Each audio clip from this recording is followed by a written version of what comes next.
How is your state doing in home foreclosures? Realtors are suing the NAR for having to be a realtor. We'll go into that as well as REO of the week, homes for sale near Apple, and Mountain View home of the week, as well as the 40-day on market report. Let's get moving.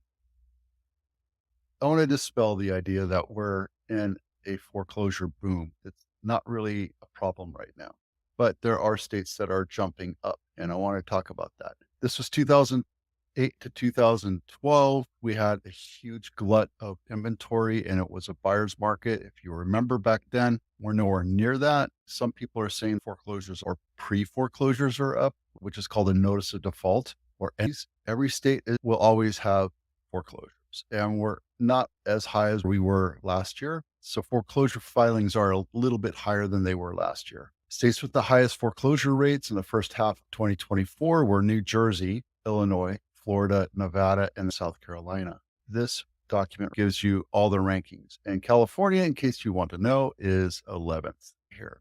3,900 units, or almost 4,000 units, went into foreclosure, making it foreclosure rate 1 in every 3,600 households. That's not a huge problem. And then the biggest one in California was Nice County, and then these are the other ones too. And the way I got tipped off on this was this guy right here. I follow him for the commercial reports, but he thought he'd want to pop this in anyway, because what he does is he sells notes. He buys and sells notes for profit. It's not something I'm going to put on this channel, at least not yet. We might do it in financial intelligence. Michigan real estate brokers file antitrust suit against National Association of Realtors. This is interesting because for the longest time, I've stopped using my brand, my moniker, as Realtor, because I don't feel that they present themselves in what I want to be known as the real estate guy. NAR is a giant union. It's the second most powerful union or lobbyist union, and they have always had their way. This last year has been a huge debacle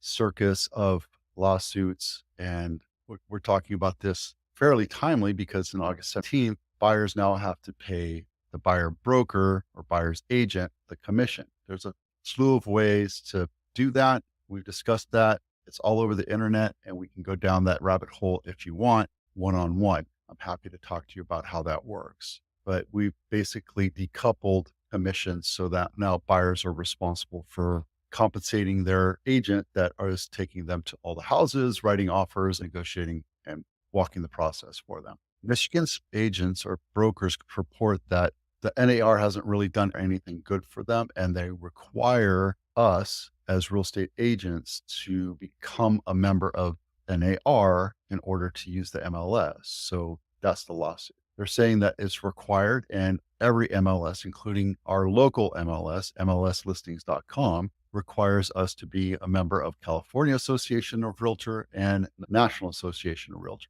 It's just the way that works. And every other board that I know of requires us to be on NAR. NAR really doesn't do anything for us. They don't provide real-time stats. They don't provide local stats. They don't really help us on anything outside of them lobbying and bullying up Congress so that they can get their way. California Association of Realtors offers a whole lot more services for us, including legal advice. We work a lot closer with them, and I'm much more comfortable being part of California Association of Realtors. We use them for the forms, legal, and compliance, and all that stuff. And every state really has their jurisdiction on how they go to business. But this one here in Michigan is suing not only a group of boards, and boards are generally, say, county, right? So Santa Clara County actually has two boards, Santa Clara County Association of Realtor and Silvar, which is Silicon Valley Association of Realtors. There's also RealComp, which is the software they use. And that's the MLS that allows us to enter your home onto the MLS to market it.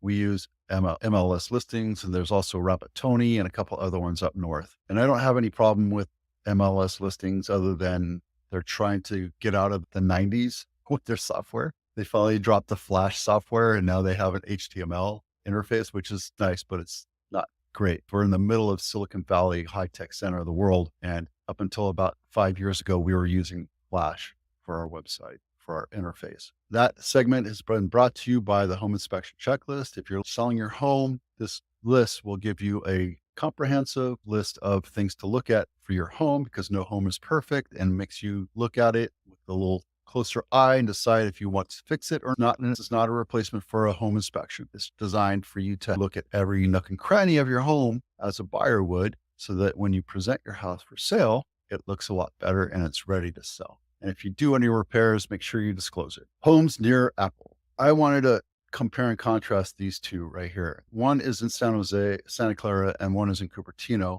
One's a condominium, a 2-bedroom condo, and it's $1.5 million. And when you look at hundreds of thousands of dollars, this doesn't make sense that a house in Cupertino, a condo in Cupertino, 2-bedroom, 3-bath, 1,400 square foot, built in 2006, mind you, selling for 1.5 million, where for $400,000 more, you get one more bedroom, about the same space, and a huge quarter-acre lot built in 1956. Now, the difference is huge because it's almost $500,000 difference, $400,000 difference. Point is that Cupertino, this is the delineation right here of Cupertino. These houses are going to be a lot more because they're in Cupertino, 2.4, 3.8, 2.3, 1. This one right here. This one's probably beat up. It's also a townhouse. So there you go. That's Apple Home of the Week. This is Mountain View Home of the Week. It's a 3-bedroom, 1.5 bath, 15 square foot, built in 1928 for $2.6 million. Again, not my listing, has a separate garage or detached garage. And the beautiful thing about this is it's walking distance to Castro Street, where you can have drinks, restaurants, shops, etc., and then catch quick train to wherever you want to go. So there you go. Fairmont Ave. If you're interested, let me know. 2.6 million bucks. And this one is the bank-owned home of the week. This is in Mill Valley, up north of San Francisco. It's 4-bedroom, 3-bath, built in it's almost 3,500 square feet, but everything on this is original. So this is more like a beach house or a mountain house, but the rooms aren't very exciting. No staging. You're not going to get as much value out of it. The house hasn't been really maintained. There's an ADU on it. So this house right here, if you're interested in learning more about it, let me know. I'll get you all the information. It's right here in Mill Valley, and it's a beautiful place to live. Not necessarily what I would look at. And our foreclosures today in California are, if you look, there are no bank-owned properties at all in Santa Clara County. There's one in Hollister and one in Salinas, but you'd have to drive quite a bit to find a bank-owned property. So again, putting your fears at rest about the whole foreclosure issue. We're seeing numbers that are popping up, but if you look, there's just not a huge jump in numbers. Even in California, it's gone up just a little bit. But if you look back in the beginning of the year, we're still at 153. So it's not like those numbers have really jumped. And 40 days on market over 184, which is down from last week, which was the high over the last couple of months. And then 90 days on market, 52. Again, these numbers aren't spiking, so nothing really to be afraid of. I think the market's still pretty healthy here. This is Santa Clara, San Jose. We have less than 500 homes for sale. You know that we have to be at 1,000 to have a balanced market. So we're still undersupplied. We had